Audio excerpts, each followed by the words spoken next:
I don't know when you're going to read this, but I can tell you when it started. I was out for a walk alone in the woods when the entity came for me. It was beyond a blur. It was, for lack of a better term, absence of meaning. Where it hid, there were no trees. Where it crept closer, there was no grass. Through the arc it leapt at me, there was no breeze of motion. There was no air at all. As it struck, I felt the distinct sensation of claws puncturing me somewhere unseen, somewhere I'd never felt before. My hands and arms and legs and torso seemed fine and I wasn't bleeding, but I knew I had been injured somehow. As I fearfully ran back home, I could tell that I was less. I was vaguely tired, and it was hard to focus at times. The solution at that early stage was easy: a big cup of coffee helped me feel normal again. For a while, that subtle drain on my spirit became lost in the ebb and flow of caffeine in my system. You could say my life began that week, actually, because that was when I met Mar. She and I got along great, though, to be honest, I'm pretty sure I fell in love with her over the phone before we even met. It was almost as if the strong emotions of that first week made the entity fight back. It was still with me, latched onto some invisible part of my being. The first few incidents were minor, and I hardly worried about them. The color of a neighbor's car changed from dark blue to black one morning, and I stared at it before shaking my head and shrugging off the difference. 2 days later, at work, a coworker's name changed from Fred to Dan. I carefully asked around, but everyone said his name had always been Dan. I figured I'd just been mistaken. Then, as ridiculous as this sounds, I was peeing in my bathroom at home when I suddenly found myself on a random street. I was still in my pajamas, pants down, and urinating, but now in full view of a dozen people at a bus stop. Horrified, I pulled up my clothes and ran before someone called the cops. I did manage to get home, but the experience forced me to admit that I was still in danger. The entity was doing something to me, and I didn't understand how to fight back. Mar showed up that evening, but she had her own key. "Hey," I asked her with confusion. "How'd you get a key?" She just laughed. "You're cute. Are you sure you're okay with this?" She opened the door and entered a room full of boxes. I know living together is a big step, especially when we've only been dating 3 months. Living together? I'd literally just met her the week before. Thing was, my mother had always called me a smart cookie for a reason. I knew when to shut my yap. Instead of causing a scene, I told her everything was fine, and then I went straight to my room and began investigating. My things were just as I had left them, with no sign of a 3-month gap in habitation, but I did find something out of the ordinary: the date. I shivered angrily as I processed the truth. The entity had eaten 3 months of my life. What the hell was I facing? What kind of creature could consume pieces of one's soul like that? I'd missed the most exciting part of a new relationship, and I would never understand any shared stories or in-jokes from that period. Something absurdly precious had been taken from me, and I was furious. That fury helped suppress the entity. I never imbibed alcohol. I drank coffee religiously. I checked the date every time I woke up.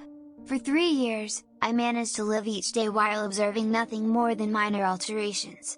A social fact here and there, someone's job, how many kids they had, that sort of thing, the layout of nearby streets, the time my favorite television show aired, that kind of thing. Always, those changes reminded me the creature still had its claws sunk into my spirit. Not once in 3 years did I ever let myself zone out. One day, I grew careless. I let myself get really into the season finale of my favorite show. It was gripping, a fantastic story. Right at the height of the action, a young boy came up to my lounger and shook my arm.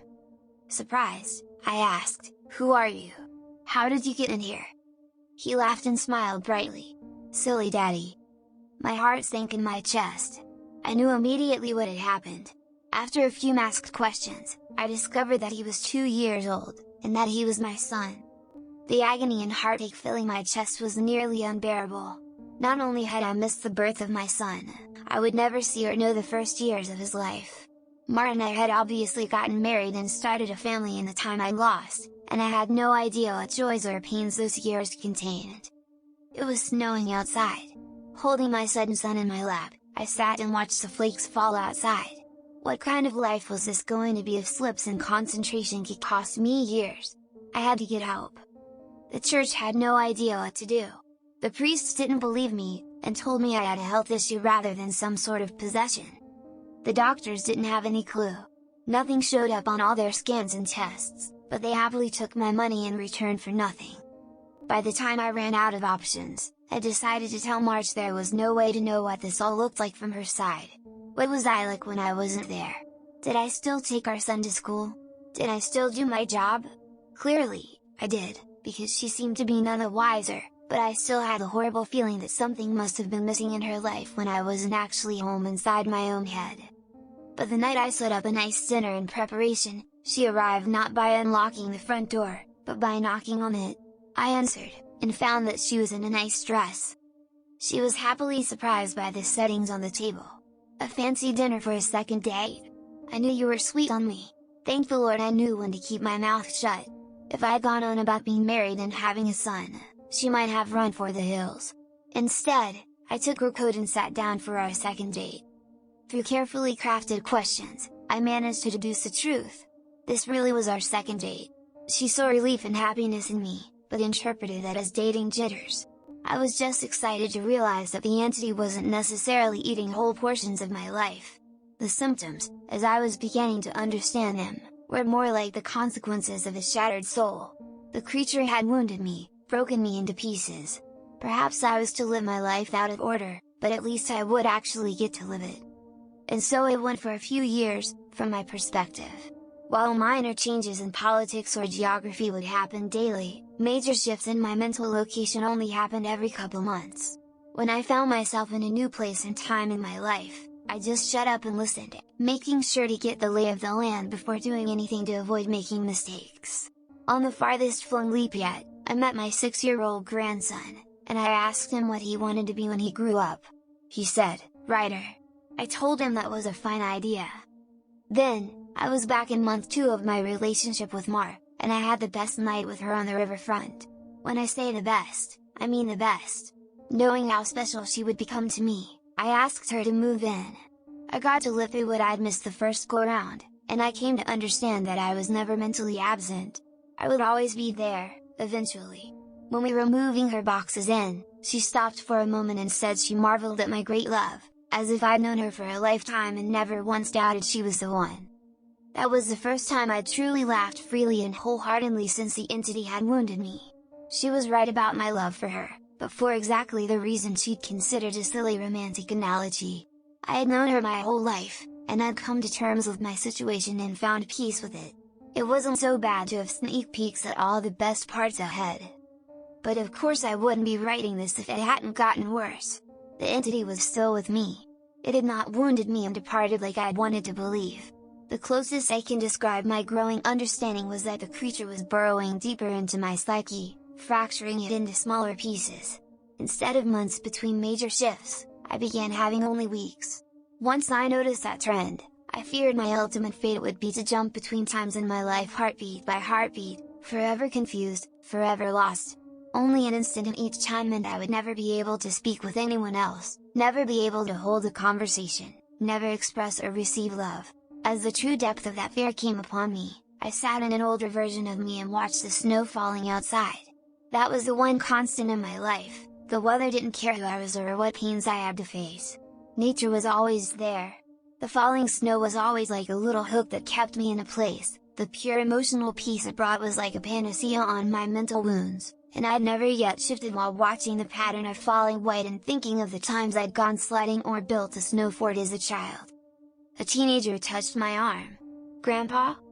"Eh?" He'd startled me out of my thoughts, so I was less careful than usual. "Who are you?" He half grinned, as if not sure whether I was joking. Handing me a stack of papers, he said, "It's my first attempt at a novel. Would you read it and tell me what you think?" "Ah, of course. Pursuing that dream of being a writer, I see." He burned bright red. "Trying to, anyway." "Alright. Run off, I'll read this right now." The words were blurry, and, annoyed, I looked for glasses I probably had for reading. Being old was terrible, and I wanted to leap back into a younger year, but not before I read his book. I found my glasses in a sweater pocket, and began leafing through. Mar puttered in and out of the living room, still beautiful, but I had to focus. I didn't know how much time I would have there. It seemed that we had relatives over. Was it Christmas? A pair of adults and a couple kids I didn't recognize stomped through the hallway, and I saw my son, now adult, walk by with his wife on the way out the door. As a group, the extended family began sliding outside. Finally, I finished reading the story, and I called out for my grandson. He rushed down the stairs and into the living room. "How was it?" "Well, it's terrible," I told him truthfully. "But it's terrible for all the right reasons. You're still a young man, so your characters behave like young people, but the structure of the story itself is very solid." I paused. I didn't expect it to turn out to be a horror story. He nodded. "It's a reflection of the times. Expectations for the future are dismal, not hopeful like they used to be." "You're far too young to be aware like that," I told him. An idea occurred to me. "If you're into horror, do you know anything about strange creatures?" "Sure. I read everything I can. I love it." Warily, I scanned the entrances to the living room. Everyone was busy outside. For the first time, I opened up to someone in my life about what I was experiencing. In hushed tones, I told him about my fragmented consciousness. For a teenager, he took it well. "You're serious?" "Yes." He donned the determined look of a grown man accepting a quest. "I'll look into it, see what I can find out. You should start writing down everything you experience.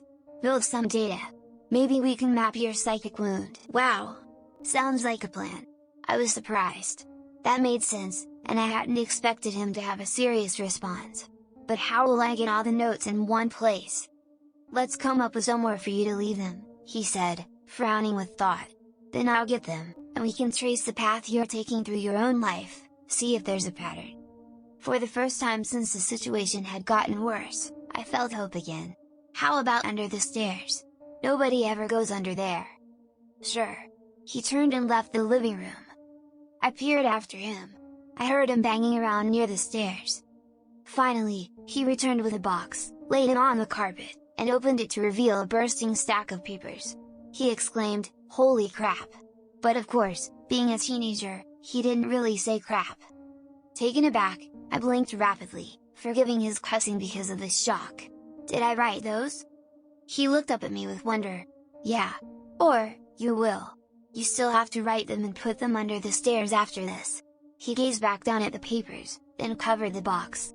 "So you probably shouldn't see what they say. That could get weird." That much I understood. "Right." He gulped. "There are like 50 boxes under there, all filled up like this. Deciphering these will take a very long time."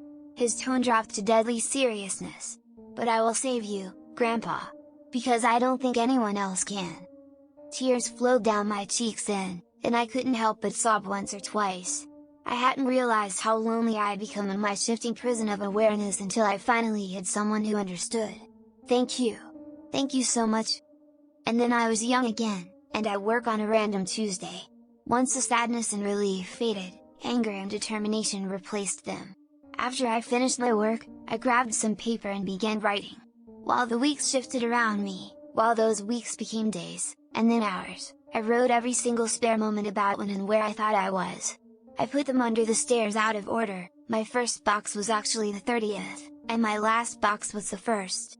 Once I had over 50 boxes written from my perspective, and once my shifting became a matter of minutes, I knew it was up to my grandson to take it from there.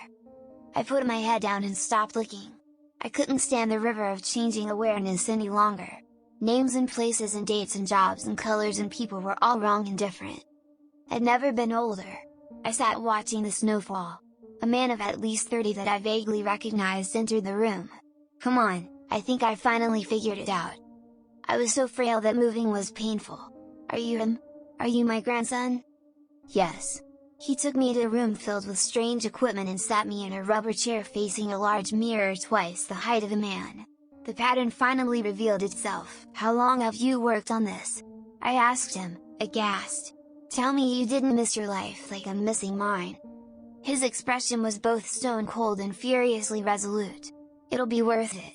He brought two thin metal rods close to my arm and then nodded at the mirror. "Look! This shock is carefully calibrated." The electric zap from his device was startling, but not painful. In the mirror, I saw a rapid arcing light silhouette appear above my head and shoulder. The electricity moved through the creature like a wave, briefly revealing the terrible nature of what was happening to me.